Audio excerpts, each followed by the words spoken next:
All right, guys. So today we're going to check out a very interesting pair of true wireless earbuds. And the pair that we're going to check out are the Fitnexa SomniPods 3.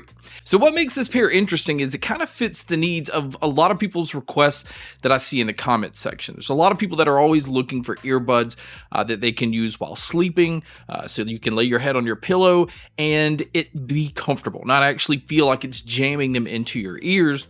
And that is specifically what the SomniPods 3 are designed to do. But they have some very interesting features. They do come in retailing at $179, although Fitnexa did send a coupon code, which I'll put all of this in the description for you guys to check out, which I think knocks off an additional $10. But when you look at the price, a lot of people are going to go $179 for something like that.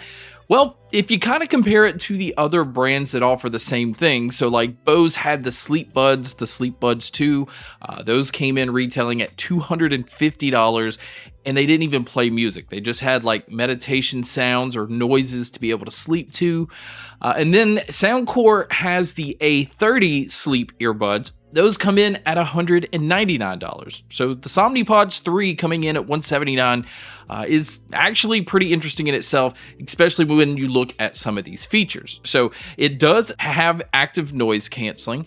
It does have high-res wireless certification because it's Snapdragon sound compatible. So if you have a device that has Snapdragon sound, you're able to take advantage of this. It also has LDAC playback, and it also supports multi-point connection. Now, it does only have Bluetooth 5.4, so it's not 6.0 or anything like that, but I didn't have any kind of issues with connections. The multi-point worked perfectly, and the high-res was actually quite the surprise, which we'll kind of talk about that once we get to the sound. So first off, let's talk about the design. Now, the case is small, very small. In fact, the whole theme to all of this is very, very small. It is a Qi wireless charging case, so you can drop it on any wireless charger. You don't have to use the USB-C cable that comes with it, but it does come with one. Once you open it up, you can see that the earbuds on here are extremely tiny. Now, this is what allows you to be able to sleep in these because they just fit in your ear canal and they don't stick out past that. The earbuds do have ear wings on them, so like a soft silicone ear wing sitting inside of your ear with also a silicone ear tip. Now, it does come with two different style of ear tips. There's one that has a little flap to it and then one that's just rounded. Now, the rounded one goes further into your ear canal, and I feel like that one does the best job at blocking out external noise on its own without actually using the noise canceling. So I just kind of used the round one pretty much most of the time, and that was the one that I found to be not only the most comfortable, but also the best at, again, just isolating me from everything else. Now, the earbuds do use touch controls, and the disappointing thing about the touch controls is it only allows for double tap and triple tap. So you can only have two different functions on each earbud. So I have it where it will skip the tracks forward and backwards using double tap on each earbud, and then I have it where it will control the volume by using triple tap. So I don't have it where anything will play and pause, and I actually have to take the phone out to be able to pause the song. And I think they did this for a reason because the earbuds being as small as they are, if you do feel like you need to adjust them, you are really not going to have a choice but to touch the outside part of it. You can't really grab the sides because it's sticking all the way in your ears, and it would accidentally pause your music if it had single tap function. But I still think maybe in an update they can just allow you to have single tap, and then that will just fix that altogether. But speaking of that, you do want to download the app that works with these because not only does it allow you to keep these updated, but there are some other interesting features in the app because of it being sleep focused. It will actually track your sleep, let you know when you're sleeping good and when you're not sleeping good. It even has an AI feature to kind of help give you tips on how to sleep better, give you some pointers, and you can actually communicate with the AI and ask it questions, and it responds and does things that way. But I mean, I guess at this point, everything has to have AI in it. But you can also within the app go and switch between these 6 different EQ options. There's also a 10-band equalizer. So if you want to kind of dial it in the way that you want, you can go into that setting and do it, which is what I actually did. I actually found that the sound that I liked the best, I found when I went in and kind of played around with the EQ myself, which I'll show you that and talk about that a little bit more once we start talking about the sound. Now, also within the app, there is a Find My Earbuds feature, and then there are different sleep modes. So you can have it where it can stay connected to Bluetooth when you start sleeping, and then when it auto detects that you are sleeping, it'll kind of just shut the Bluetooth off, and then that will keep it from eating up battery life. You can have it where you just turn the sleep mode off, which means it'll just stay in Bluetooth mode. So then it will just rely on some of the sounds that it has built in. Within the app, you can switch between different sounds like rain and white noise, and some different things like that to kind of help you sleep or just kind of help you meditate or relax. So it's nice that it has that in it as well. You can have it in normal sleep mode, which means it'll just stay on that all the time and it will cut off the Bluetooth. Or again, have it in auto and it just detects when you sleep and it just kind of does things on its own. And then the other thing you could do within the app is turn on the noise canceling. Now, the noise canceling on these is actually pretty good for what it's intended for.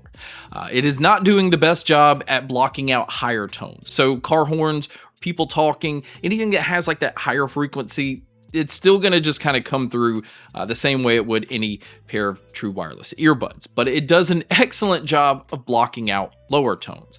So AC units and engine noises. And the big thing here is people snoring. So if you are laying next to somebody in bed that snores, you can pop these in. It will already kind of block it out just with the noise canceling itself. But being able to sleep with these and be able to listen to relaxing sounds is going to just help you be able to sleep much better, especially if the other person falls asleep before you and is already snoring. Now, if you are going to use these outdoors, it does come in with an IPX4 rating, which means it has some, somewhat decent water protection. So if it starts to rain or if they get splashed, you'll be fine. Just make sure that you do not drop these into water. And then also, if you're going to use these for taking phone calls, they do a pretty good job here. I feel like the mics did a really good job of focusing in on my voice and not picking up a lot of the sounds around me. But you guys can be a judge by listening to a quick test here. So here is a quick mic test outdoors using the SomniPods 3. It's not really an overly windy day, but I definitely can hear some birds. But really, this is just to give you an idea of what it would sound like if you were to take a call in public. So now let's talk about the sound. And honestly, this is probably the most surprising thing about these, because I'm going to go ahead and say, do not be fooled by the fact that these earbuds are so tiny, because the sound that comes out of them is really dynamic. It's definitely not trying to hold anything back. In fact, the bass on these actually hits pretty hard. It even has a looseness to it to try to somewhat replicate like a subwoofer. It's not trying to be tight. It's not trying to be, reference sound. It is just trying to be fun to listen to. Same thing with the mids and the trebles. So the mids have like a slight boost to them. Never had any issue with hearing male or female vocalists. I felt like they stood out maybe just like a step or two in front of the rest of the mix. And it just had some really good detail. And same thing with the treble. The treble had a nice brightness to it. It never got harsh. It was never close to that. It never had the sibilant sound with S's or anything. It just had a very clean and detailed sound. And because the bass being as dynamic as it was, I kind of expected it to cause a warmth over the rest of the sound, and it didn't. It actually kind of replicates, some of the earbuds and IEMs that I use that have multiple drivers, where it feels like the bass, the mids, and the treble are all able to do their own thing and it not sound like congested or muddy. So they did an excellent job with tuning these, just the way that it sounds out of the box. But again, my tuning preference is here. I like to always kind of peak up the treble quite a bit, especially if I'm dealing with an earbud that can have some pretty dominant bass. And then another surprise, especially with having this dynamic tuning, is I didn't expect these to have the soundstage, the sound imaging that they do. I definitely felt like I was in a pretty large room, and I never had an issue being able to tell where different sounds were coming from. So my overall opinion is this: if you are just basing this just strictly off noise canceling and sound alone, there are so many options in true wireless earbuds that you can probably find a better sounding earbud for $180. $180 is quite a bit just for a normal pair of true wireless earbuds. But the sleep features, the ability to use this while lying down, being able to track you're sleeping, because that's something some people have to use like smartwatches to do. Having the relaxing sounds and having the AI to be able to help you sleep better is probably going to be worth it to a lot of people, because there's not a lot of earbuds out there that you can actually lay on your side on the pillow and not have them jammed into your ears. Battery life is very impressive because it gets somewhere between 8 to 12 hours on a single charge on the earbuds. That's with the noise canceling off. With the noise canceling on, you're sitting at around 6 hours, but with the charging case, you're gonna get 48 hours total, and it even has a fast charging feature where if you do happen to pick them up and they are dead, a quick 10-minute charge will get you about an hour and a half worth of use. So battery life isn't going to be an issue. Sound is not an issue. Features is not an issue. Noise canceling is not the best. It is fairly decent. I would say it kind of is on par with some of the other noise canceling earbuds that we've tested on the 100 or below range. But the other features that these have are what's adding to the value. The sound quality is fantastic. So I do think it is an excellent overall package. And again, if you are interested in checking these out, I will have them linked in the description. But guys, that wraps up my video on the Fitnexa SomniPods 3. Thank you so much for checking out this video. Thank you so much for checking out all the other videos. And as always, make sure to stay tuned for more.